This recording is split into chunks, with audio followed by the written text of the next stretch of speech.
vamos a continuar con una historia pequeña, solamente son 2 versículos. La Biblia tiene varios textos que son muy interesantes cuando uno los lee. A veces hay detalles o cosas dentro de la Sagrada Escritura que pareciera que no encaja con toda la narración y uno se pone a preguntar por qué está allí. Uno de ellos, por ejemplo, que siempre me ha parecido muy interesante, es el caso de un joven. ¿Usted recuerda la historia del joven que huyó desnudo? Marcos capítulo 14, dice la Biblia que en pleno momento en que el Señor estaba siendo apresado, cogieron también a un joven que estaba desnudo, que había ido solo con una sábana para encontrar al Señor. Y le jalaron la sábana y se fue corriendo calatito. ¿Se acuerda de la historia o no? Muy bien. ¿Por qué el joven está allí? ¿Qué tiene que ver eso con los evangelios? Ya en una ocasión lo predicó el hermano Nicolás. En algún momento vamos a pedir que nos vuelva a predicar lo mismo. Vamos al libro de Éxodo y acá hay otra historia que me parece muy interesante. El libro de Éxodo capítulo número 4. Éxodo capítulo número 4, versículo número 24. Éxodo 4, 24.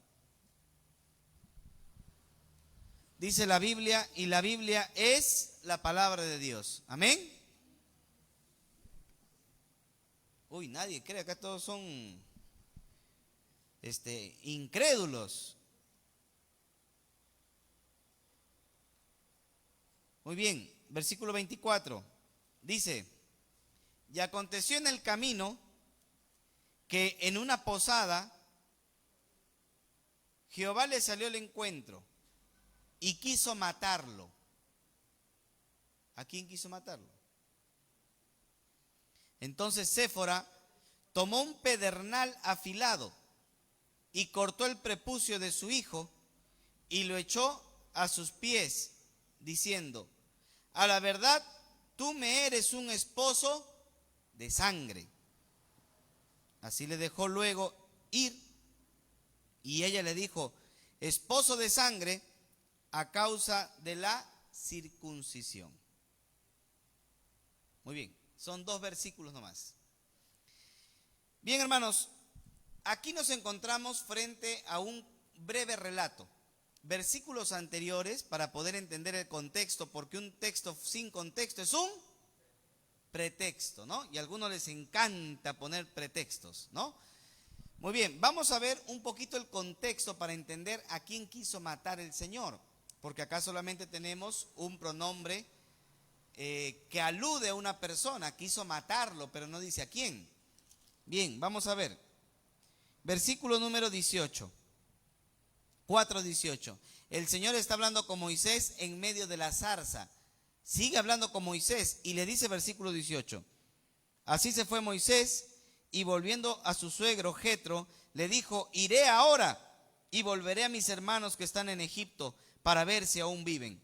Y Jetro dijo a Moisés, ve en paz. O sea, había visto la grande obra, el milagro que Dios había hecho en una zarza que ardía y no se consumía. Amén. Una historia muy fascinante. Último lo prediqué, no sé por dónde lo prediqué. En Calvario. Ahí estuve predicando justamente de eso. Usted recuerda que Moisés estaba, dice, pastoreando las ovejas de Jetro, su suegro, ¿se acuerda o no? Y el Señor vio que estaba por ahí Moisés y bajó el ángel de Jehová en una llama de fuego. Y la zarza comenzó a arder y no se consumía. Y Moisés, como buen peruano, ¿qué hizo? Se fue a chismear. Porque él agarró y dijo, iré ahora y veré por qué causa la zarza arde pero no se consume. Chismoso. ¿Y por qué murió el gato? Por curioso, ¿no? Entonces, igualito, Moisés solamente fue a ver y el Señor le dijo, viniste a ver, de sapo, ya, ahora tú te vas a libertar al pueblo de Israel. Tremendo, hermano.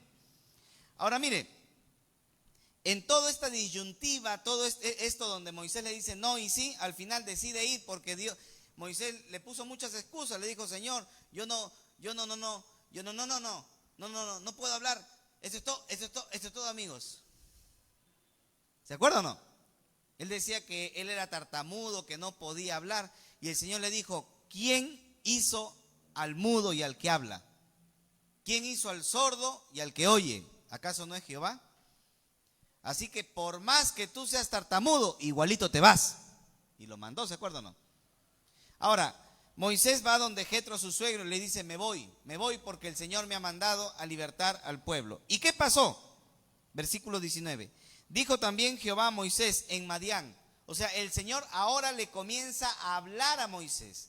No sabemos si de manera audible o por medio de una visión. Pero el Señor se le presenta y le dijo, ve y vuélvete a Egipto porque han muerto todos los que procuraban tu muerte. Posiblemente Moisés tenía temor de volver a Egipto porque él había matado a un egipcio. ¿Recuerda la historia o no?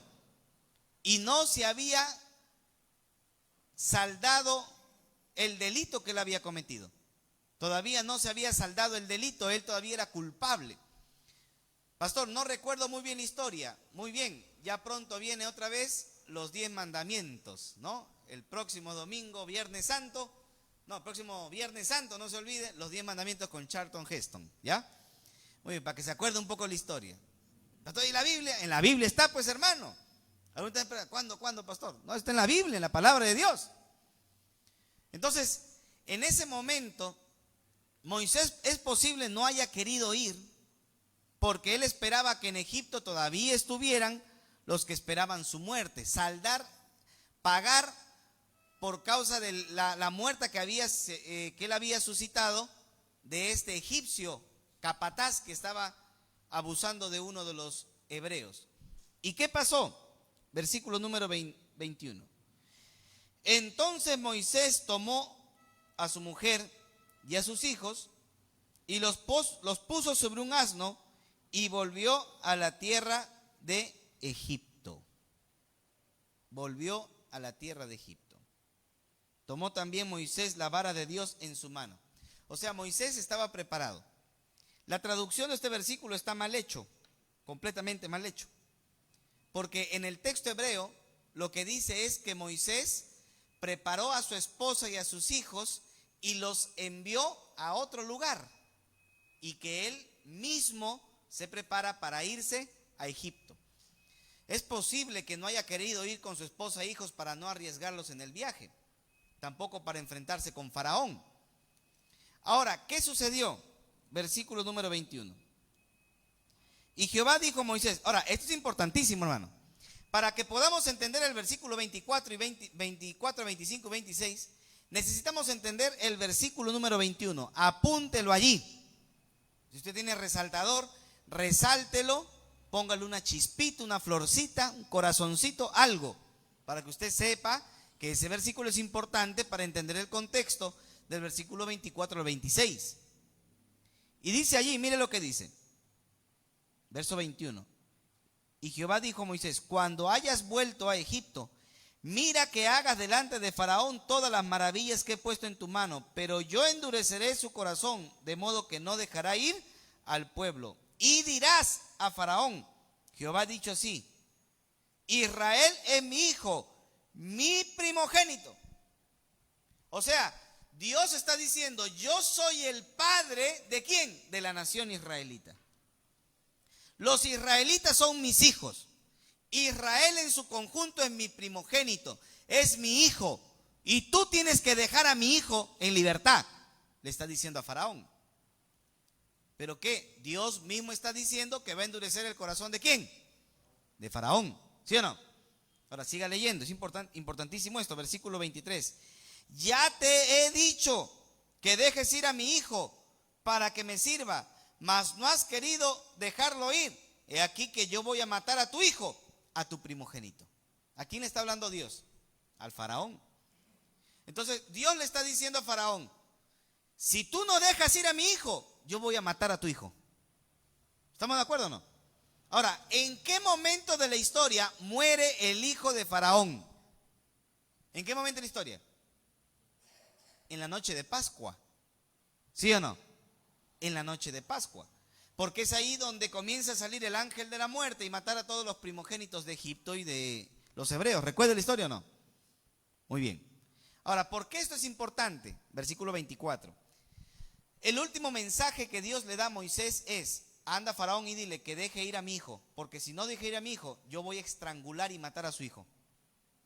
yo voy a matar a su hijo. Y ahí la palabra matar en hebreo es haraj, que significa descuartizar. O sea, el Señor está molesto con Faraón. No solamente lo va a matar, no solamente le va a quitar la vida, lo va a descuartizar. Terrible, hermano. ¿Por qué? Porque no estaba dejando ir a su hijo. Ahora, versículo 24. Y aconteció en el camino, dice, ¿en el camino de quién? Recuerde que en la escena anterior se entiende que Séfora y sus hijos, ¿verdad? Están yéndose ¿a dónde? Están yéndose para otro lugar. Probablemente están volviendo con su suegro. ¿Ok? Si usted mira el capítulo 18, usted se va a dar cuenta. Vamos para allá un ratito. A ver, vamos para allá. Si quiere más detalle, cuando salga el comentario a Éxodo, se lo compra, ahí están todos los detalles, hermano. Pero mire lo que dice el capítulo 18. Dice allí: oyó Jetro, sacerdote de Madián, suegro de Moisés, todas las cosas que Dios había hecho con Moisés y con Israel, su pueblo, y cómo Jehová había sacado a Israel de Egipto. Y tomó Jetro, su suegro, a Moisés, suegro de Moisés. ¿A quién? A Séfora, la mujer de Moisés, después que él la envió, y a sus 2 hijos. O sea, cuando Moisés sale de Egipto y saca todo el pueblo, ¿quién le sale al encuentro? Jetro, quien estaba en el desierto. ¿Y quién viene con Jetro? Séfora y sus 2 hijos. O sea, Séfora y sus hijos no estaban con Moisés, ¿o sí? No estaban con Moisés. Pero el pastor, en la película de Charlton Heston, eso es otra cosa, hermano. Estoy hablando de la palabra de Dios, la Biblia. Amén. Ahora, mire, esto es importante. Entonces, es posible que en el momento que Moisés va, algunos estudiosos judíos decían que Moisés sale sí con Séfora y con sus hijos, pero a mitad del camino los devuelve. Y le dice, mejor no, vuelvan ustedes. Y ahí es donde ella regresa con sus hijos hasta su padre Jetro. Y ahí se queda hasta que se encuentra con Moisés cuando sale de Egipto. Ahora, el capítulo 4 de Éxodo, versículo 24, dice que aconteció en el camino. ¿En el camino de quién? ¿En el camino de Moisés o en el camino de Séfora? Porque no están todos juntos. ¿Me dejo entender o no? No están todos juntos. Y allí lo que nos falta es el objeto directo. O sea, nos falta saber quién es la persona que está ejecutando eso. Sobre quién es que se dice que el Señor quiso matarlo. Verso 24. Aconteció en el camino que en una posada Jehová le salió al encuentro y quiso matarlo. ¿A quién quiso matarlo? A él. ¿Pero quién es él? ¿A Moisés? ¿A Gersón? ¿Quién es él? Y por eso es que muchos estudiosos no saben a quién se refiere estos versículos. Es muy difícil interpretarlo. Ahora, supongamos que fuera Moisés, pero mira lo que dice ahí. Entonces Séfora tomó un pedernal afilado y cortó el prepucio de su hijo y lo echó a sus pies diciendo, a la verdad, tú me eres un esposo de sangre. Pareciera que en la escena Dios quiso matar a Moisés y entonces viene Séfora, circuncida a su hijo, ¿verdad? Y coge el prepucio del niño y lo pone a los pies de Moisés. Y Moisés entonces se libra de morir. Pero como le digo, en la escena no estaba Moisés con ellos. ¿Me dejo entender o no? No estaba. Entonces, lo que tiene más sentido es que el Señor no sale a matar a Moisés, sino que sale a matar a uno de los hijos de Moisés. ¿Y a quién pudo haber matado? Posiblemente haya sido a Gersón, que era el hijo mayor. ¿Qué había pasado? Esto es importante, hermano. Mire, ¿cuál es la condición? ¿Cuál es la condición para ser parte del pueblo de Israel? En el Antiguo Testamento. Usted quería ser judío, israelita. ¿Había que circuncidarse? ¿La circuncisión se practicaba solamente por los judíos? ¿Solo los israelitas practicaban circuncisión? No, muchos pueblos de alrededor, los moabitas, los egipcios practicaban la circuncisión. Los que no practicaban la circuncisión, por ejemplo, eran los mesopotámicos, los de Mesopotamia, los de Sumeria. Abraham era de Sumeria. Ellos no practicaban circuncisión. Por eso es impactante la historia de que él haya aceptado la circuncisión, porque ellos no lo practicaban. ¿Me dejo entender o no? Pero pueblos de alrededor ya practicaban la circuncisión. Solamente que, mire, la circuncisión entre los egipcios se practicaba a los 12 años. O sea, esperaban que el niño cumpliera 12 años, recién lo circuncidaban y a partir de los 12 años, con la circuncisión, podía entrar al templo a ministrar cosas sagradas. Antes no podía. Entre los madianitas, la circuncisión solo se daba antes del matrimonio. Antes del matrimonio. Pero cuando Dios le da la circuncisión a Abraham para que todo el circuncidado sea parte del pueblo de Dios, ¿a qué edad tenía que circuncidarse a los niños? ¿A qué edad? A los 8 días de nacido. ¿Me dejan entender o no? Ahora, quiere decir que Séfora y Moisés no habían circuncidado a su hijo mayor, a Gersón, no lo habían circuncidado. ¿Y por qué no lo habían circuncidado? Posiblemente porque como ella era madianita, ella estaba esperando que su hijo, antes de casarse, lo circuncidara, que era la tradición de los madianitas. ¿Me dejo entender o no? Entonces dijo, no, vamos a dejarlo ahí nomás, que no se circuncide. Es como aquellos que dicen, no, que no se bautice hasta que cumple 18 años, dicen, ¿no? Ya cuando cumpla 18 recién va a elegir qué hacer. Muy bien. Lo mismo decía Séfora, no hay que circuncidarle, no, déjala así nomás hasta que cumpla, hasta que sea mayor y ya quiera casarse. Antes de casarse lo vamos a circuncidar. Tradición madianita. Ahora, ¿eso iba contra la ley de Dios o no? ¿Iba contra el pacto de Dios? Sí. Ahora, miren, yo quiero que noten esto porque es impactante, hermano. Esto es importantísimo. Dios, ¿qué le dice a Moisés? Anda y saca, ¿a quién? A mi pueblo. Sácalos de Egipto. Sácalos de allá. Y Faraón no va a querer. Y dile, por eso le digo versículo 20, 21, 22 y 23 es importantísimo. Dile a Faraón, Israel es mi hijo.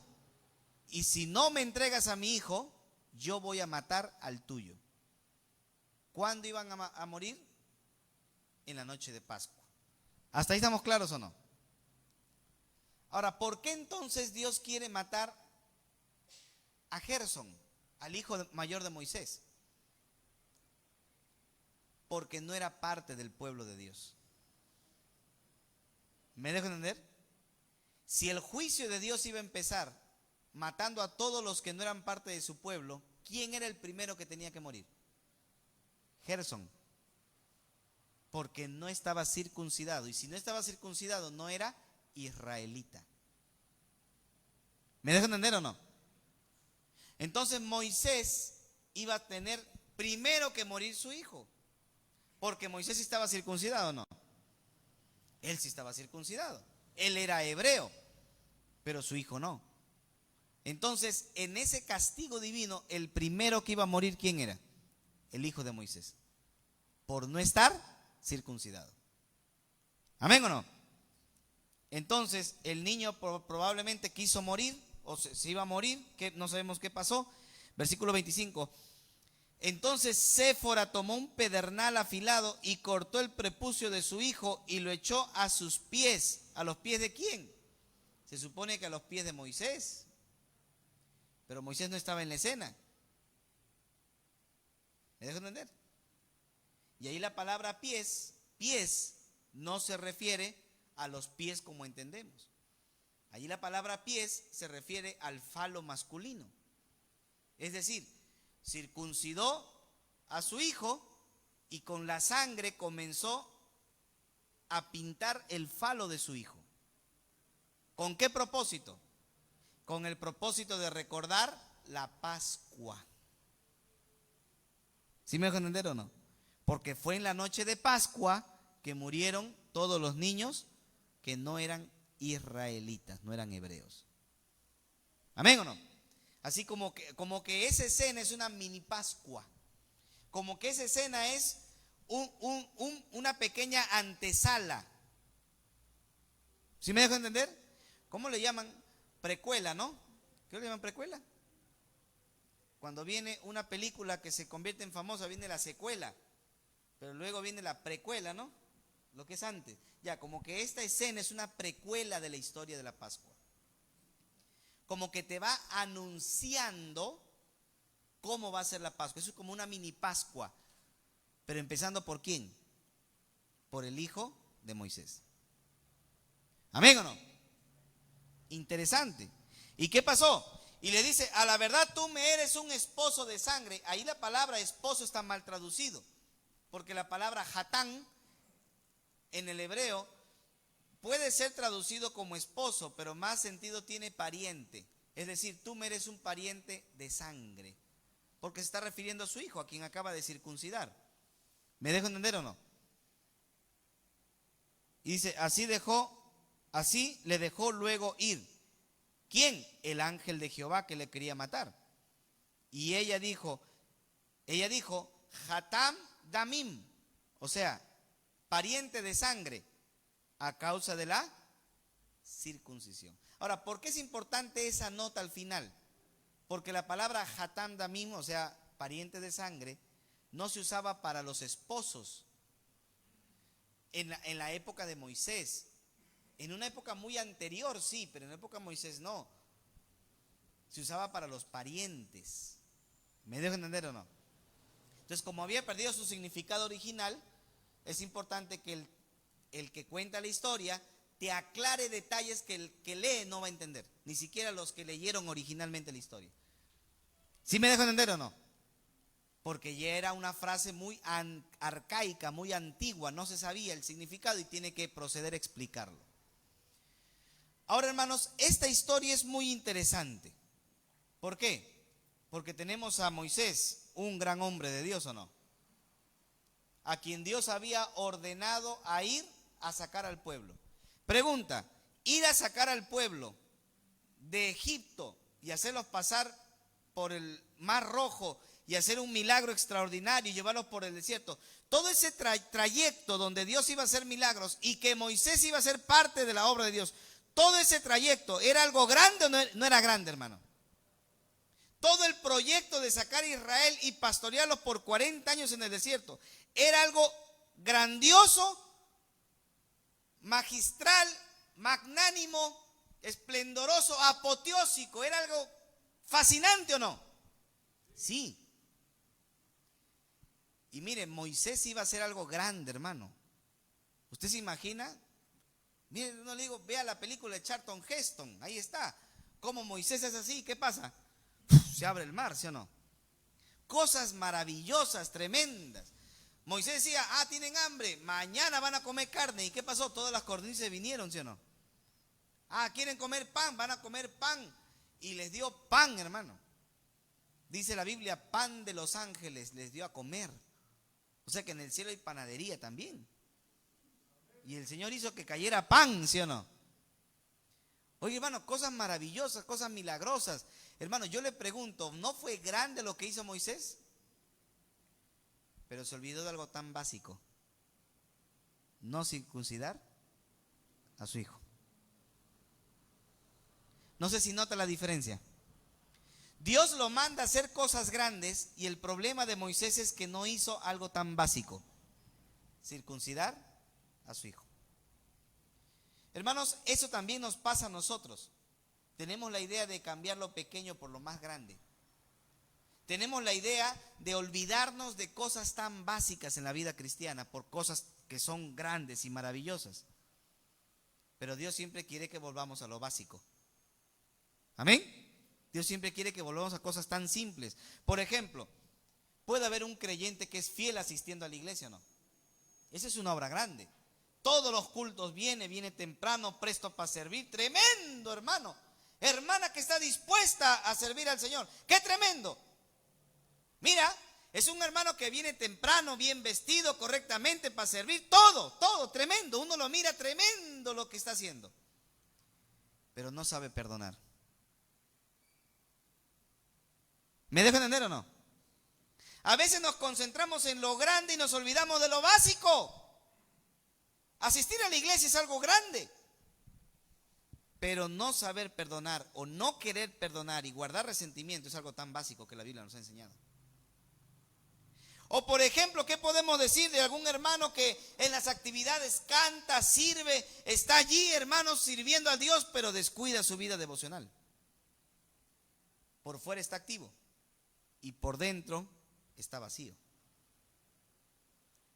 Yo recuerdo en una predicación, el pastor Ezequiel Salazar tiene una iglesia muy grande, más de 500 personas.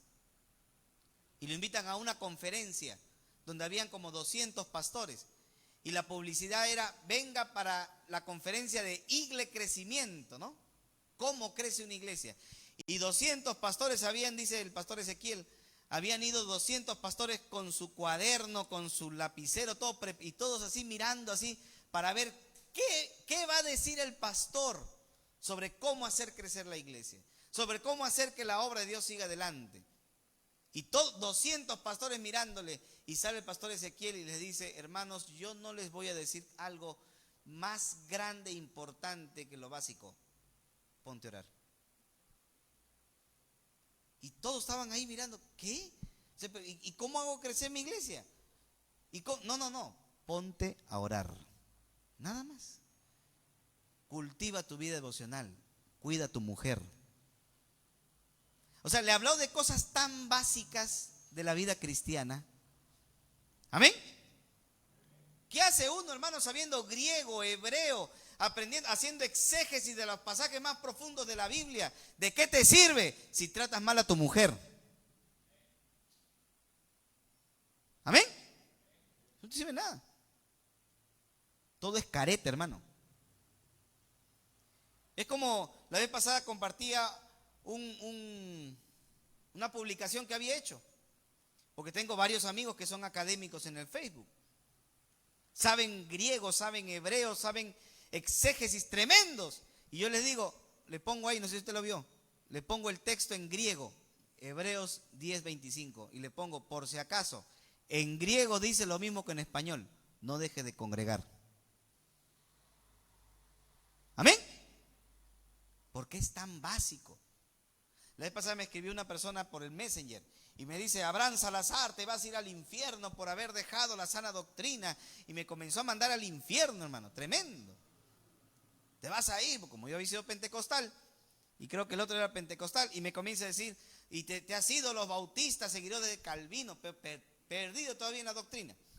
Y comenzó a darme, hermano, de alma, y comenzó a decirme, yo conozco el griego, el hebreo, tremendo. Yo le hice una pregunta, ya, está bien, mira, yo me voy a ir al infierno porque dejé de ser pentecostal, o no sé, está bien, ya, yo estoy perdido. Sí, estás perdido, salte de ahí, me decía. Ya, está bien, ya, yo estoy mal. Te hago una pregunta, ¿dónde congregas? Y me dice, no, es que yo hace 3 años no congrego.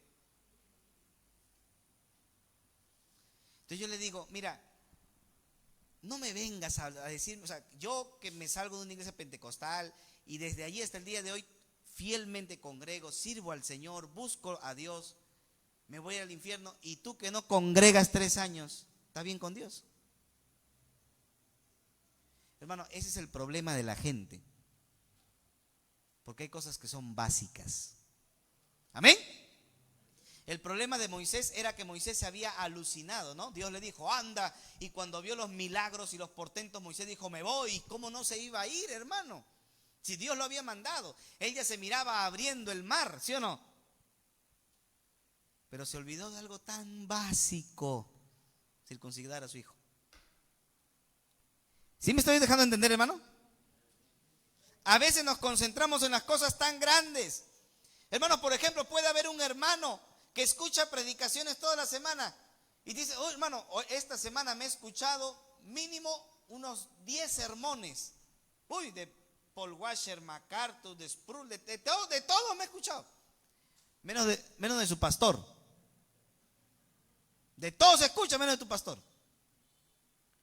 Tremendo sermón, ya, 10. Está bien, gloria a Dios, eso es lo grande. Pero yo te pregunto, ¿lo aplicas? ¿Lo aplicas?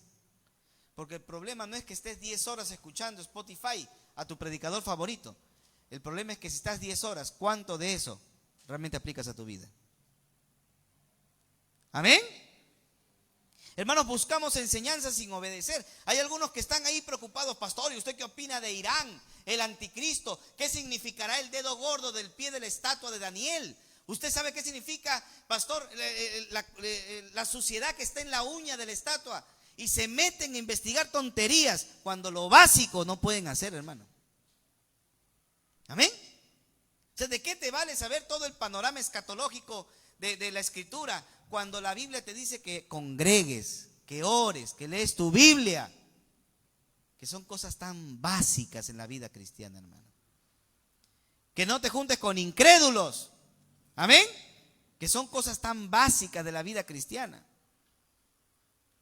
Hermano, una persona puede desear crecer espiritualmente, pero si sigue tolerando un pecado pequeño que no lo va a dejar crecer, no está resolviendo lo básico. Tenemos que aprender, hermanos, que lo que nosotros llamamos pequeño muchas veces es lo que Dios está mirando. Dios tiene cuidado aún de los detalles. Amén. Aún de los detalles. Por eso es que acá en la iglesia celebramos la cena del Señor. Y siempre lo he repetido, la cena del Señor no se debería celebrar con galleta. No se debería. Algunos yo he visto que celebran la cena del Señor con galleta. ¿Cómo es la soda? ¿No? Si compras soda, cómprate chocosoda mejor, más rico. Antes yo me acuerdo, compraban pipos, ¿se acuerdan las pipos? Una saladita así. Compraban pipos para los hermanos. Otro he visto, pan francés, cortan el pan francés y lo ponen ahí. Otro he visto, pan de molde, compran pan y ponen pan de molde. Hermano, no se debe hacer eso. ¿Por qué? Porque tiene que ser harina sin levadura. Tiene que ser harina sin levadura, porque representa el cuerpo del Señor. Amén. Entonces, aún en los detalles el Señor está o no. Entonces el Señor quiere que seamos cuidadosos aún de hacer un tipo de pan que no tenga levadura, porque representa el cuerpo del Señor. Si celebramos la cena del Señor con vino, ¿está bien o está mal? ¿Usted qué opina? No debería ser con vino. ¿Y por qué no? Porque la fermentación, ¿qué representa? La fermentación representa corrupción, representa pecado. ¿Sí o no? Entonces, por eso celebramos con jugo de uva. Porque la sangre de Cristo y el cuerpo de Cristo no fueron corrompidos por la levadura. ¿Estamos de acuerdo o no? Entonces, por eso tenemos que tener aún cuidado de cosas pequeñas. Lo que nosotros decimos es pequeño, finalmente es lo que Dios está mirando. Hermano, hay una frase que en el mundo dicen: el infierno está lleno de buenas intenciones. ¿No? Hay gente que hace cosas, pero yo lo he hecho con la intención, con una buena intención. Sí, pero la obediencia no se reemplaza con buenas intenciones. Amén. Moisés se iba en camino a hacer algo grande para Dios, pero estaba fallando en algo que era básico. Hay mucha gente que dice: yo no leo la Biblia, pero Dios conoce mi corazón. ¿Has escuchado gente así? Yo no leo la Biblia, pero Dios conoce mi corazón.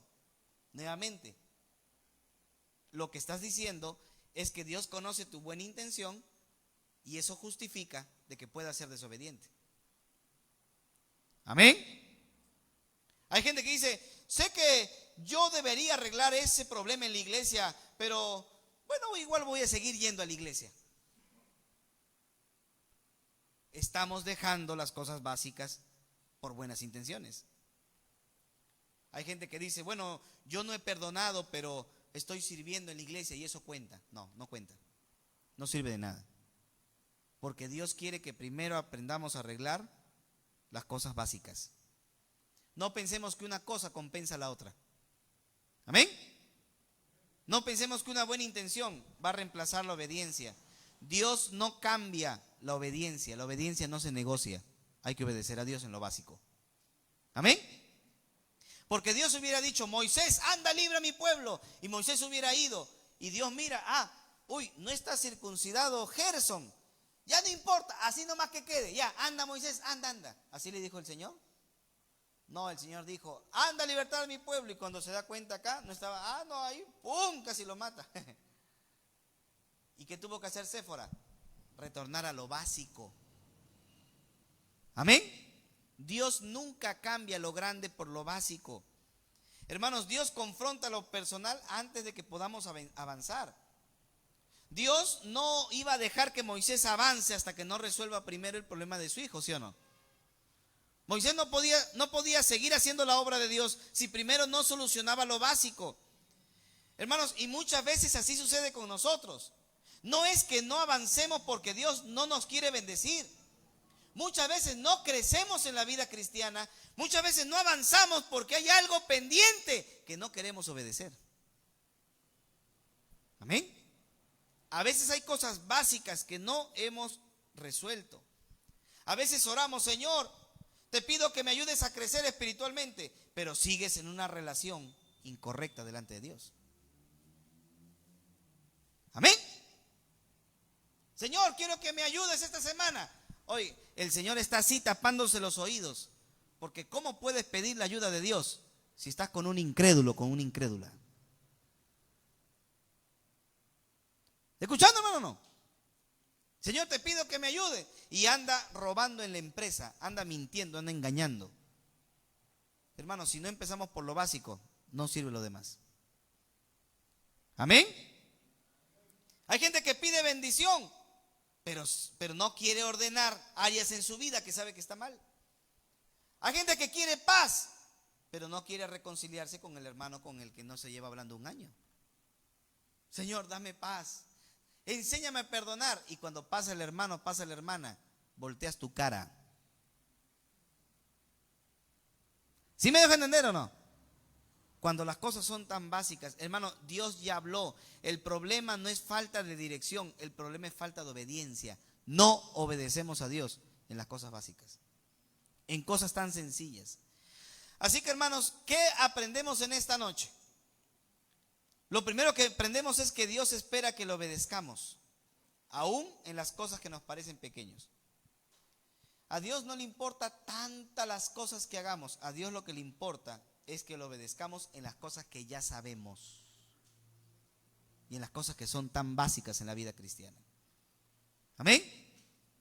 Que cojas tu Biblia a leer un pasaje, y si coges tu Biblia y esa palabra sencilla, nada que griego, hebreo, todo eso se puede hacer, pero si coges tu Biblia y no te impacta la palabra de Dios, has perdido el camino. Perdiste, no sirve de nada. Amén. No sirve de nada si no lees la Biblia y no abre tu mente, tu corazón, para que obedezcas al Señor. No sirve de nada. Hermano, no se trata de hacer mucho, se trata de obedecer en lo que ya sabemos. Ahora, Moisés no estuvo en peligro por faltar al llamado, ¿sí? Gerson casi se muere porque Moisés dijo, no voy. No, Moisés dijo que sí iba a ir. El problema de que casi se muere Gerson es porque descuidaron cosas pequeñas. Y muchos de nosotros pasamos por lo mismo, no avanzamos porque no cuidamos cosas que son pequeñas. Así que no es falta de oportunidades, tampoco es falta de conocimiento. Hay algo básico que no queremos dejar del pecado. Hay algo básico que seguimos teniendo y que no queremos dejar. Así que antes de que nosotros le pidamos algo a Dios, tenemos que ser honestos y tenemos que preguntarnos, ¿qué es lo que Dios me ha pedido y yo todavía no he obedecido? ¿Verdad? ¿Qué es eso tan básico que Dios me ha dicho que haga y que yo no he querido dejar? Mira, Dios te puede mandar a hacer grandes cosas para Él, pero si hay algo básico en la vida que no lo estás haciendo, no vas a poder avanzar. Y no es culpa de Dios, es culpa de nosotros. Amén. Porque allí, en eso que parece pequeño, puede estar estancándose la bendición de Dios. En eso que parece pequeño, tal vez estamos perdiendo la bendición de Dios. Vamos a orar. Señor, te damos gracias por tu palabra. Señor, gracias por enseñarnos la importancia de obedecer aún en las cosas tan pequeñas. Señor, gracias por enseñarnos a no olvidarnos de las cosas básicas, a no olvidarnos de las cosas tan pequeñas. Tal vez hemos perdido la mirada por cosas grandes que nos pueden deslumbrar, pero nos olvidamos que hay cosas tan sencillas en la vida cristiana que tienen que ser parte de nosotros. Ayúdanos, Señor, a tener una actitud de oración, a tener una actitud de lectura de tu palabra, de congregar fielmente, de servirte, de perdonar, de ser mejores creyentes. Señor, que no olvidemos lo básico para concentrarnos a veces en las cosas grandes. Ayúdanos a vivir para ti, a servirte a ti. Gracias, Señor, te damos. En el nombre de Jesús. Amén y amén. Amén, hermanos. Gracias al Señor por su palabra. Amén.